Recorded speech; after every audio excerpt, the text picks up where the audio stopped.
You know, as hard as it is to believe, there are still hundreds of unused FEMA trailers just sitting at an abandoned airfield near Beeville. Chief investigative reporter Rick Sproul first reported on those trailers in January when he discovered how difficult it is to qualify for one of them.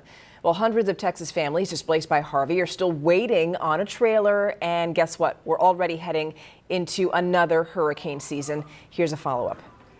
Perhaps nothing symbolizes FEMA's hard-to-understand ways better than this. Hundreds of FEMA trailers baking in the South Texas sun with no immediate plans to use them. You'd think that by now these FEMA housing trailers and RVs would be gone. That by now people who lost everything to Hurricane Harvey would be getting the benefit of them.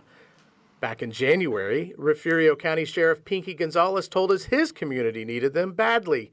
They still do. Especially now with this hot weather coming, a lot of them are living in these houses that they shouldn't be. A lot of them don't have air conditions. You know, their ACs are out and stuff, and they're living in those homes. I worry a lot about the elderly and the people that are ill. When we cornered a FEMA rep in January about all the trailers lining up at Chase Field in Beeville, his response made it clear. FEMA trailers aren't for everyone.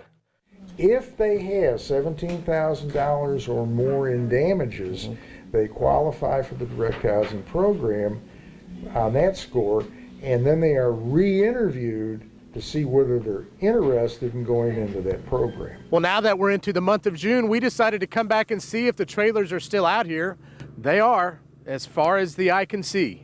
That's Chase Field. Those are still. We showed Gonzalez. It seems like there's more trailers now than there were 4 months ago. But even if people did qualify under FEMA's housing program, hundreds of Texas families are still waiting for one.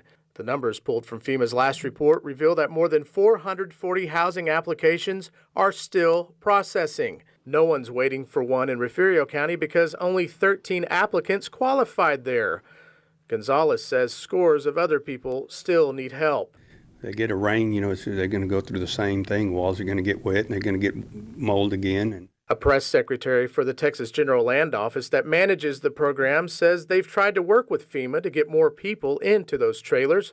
She did not give specifics on how successful they've been, only that they've put the word out through as many channels as possible. Gonzalez says it's not hard to figure out how well that plan has worked. Just take a look at Chase Field. Either way, he can't wait for FEMA or Texas to come through. There's no time for that. No, we can't wait. We can't afford to wait. We're in hurricane season. You know, it is hurricane season again. It's almost been a year, and we're still struggling. From the FEMA trailer farm outside of Beeville, I'm Rick Sproul, 6 Investigates.